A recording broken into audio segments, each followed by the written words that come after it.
একবার আমার মনে আছে যে একটা জটিল মাসালা নিয়ে আমরা আমাদের মহতারাম খতিব সাহেব বাইতুল মুকাররমের বর্তমান খতিব সাহেব তার দ্বারস্থ হয়েছিলাম। একটা মুশকিলা দেখা দিয়েছে, একটা দোয়া শিখিয়ে দেন যে দোয়ায় আমল করলে ইনশাল্লাহ এটা চলে যাবে। তা আমাকে তিনি পার্সোনালি বলেছিলেন যে এই দোয়াটা যেটা আমি এখন শিখিয়ে দিচ্ছি আপনাকে, এই দোয়াটা জিবরাইল আলাইহিস সালাম রাসূলুল্লাহ সাল্লাল্লাহু আলাইহি ওয়াসাল্লামকে শিখিয়ে দিয়েছিলেন এবং রাসূলুল্লাহ সাল্লাল্লাহু আলাইহি ওয়াসাল্লাম এই দোয়াটা খালিদ বিন ওয়ালিদ রাদিয়াল্লাহু আনহুকে শিখিয়ে দিয়েছিলেন। তো শোনার এবং শেখার খুব আগ্রহ ছিল, তা আমি লিখে নিচ্ছিলাম এবং নোট করছিলাম। এই দোয়াটা যদি আপনারা পড়তে পারেন, ভবিষ্যতের যে কোনো শঙ্কা আশঙ্কা বিপদ আপদ বালা মুসিবত এই বিষয়গুলোর ব্যাপারে আল্লাহর পক্ষ থেকে একটা সাকিনা এবং সুকুন হৃদয় নাজিল হবে ইনশাআল্লাহ। একটু বড়, যেহেতু এখানে তালেব ইলমগণ অনেক, তারা তো শুনলেই মুখস্থ করতে পারবেন, তাই আমি নোট করে আনছি।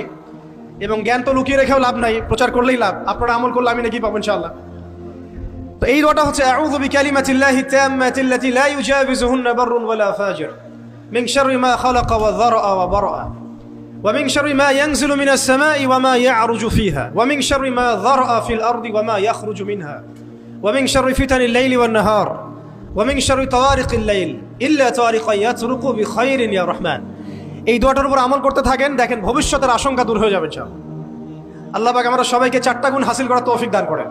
এইগুলো নিয়ে লম্বা কথা বলা যায়, আমি সংক্ষিপ্ত করে বললাম যে আল্লাহ পাক আমাদেরকে জীবনের উদ্দেশ্যটাকে ফিক্স করার তৌফিক দান করেন, যে আমরা পৃথিবীতে এসেছি আল্লাহর ইবাদত করতে এবং তার দিন কায়েম করতে। এবং এই মিশনে আমাদের প্রথম দরকার হচ্ছে দ্বীনি ইলম অর্জন করা, এবং এটা একটা লম্বা সিলসিলা, এই ব্যাপারে তাড়াহুড়া না করা।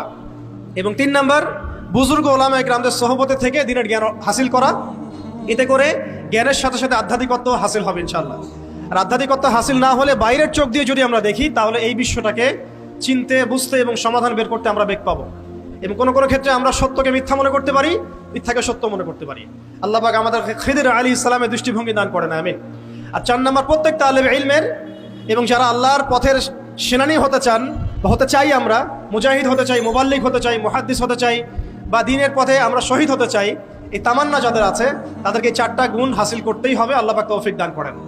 1 নাম্বার শুকর, 2 নাম্বার সবর, 3 নাম্বার তাওবা এবং 4 নাম্বার ইস্তেআযা বা আশ্রয় প্রার্থনা। আবার বলছি, 1 নাম্বার শুকর, বেশি বেশি শুকরিয়া আদায় করা, 2 নাম্বার সবর করা, 3 নাম্বার হচ্ছে পূর্বের পাপের জন্য তওবা করা, এবং যখনই পাপ হবে তখনই তওবা করা।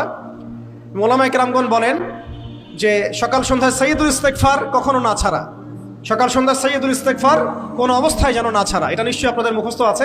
আল্লাহুম্মা আনতা রাব্বি লা ইলাহা ইল্লা আনতা খালাকতানি আনা আবদুক ওয়া আনা আলা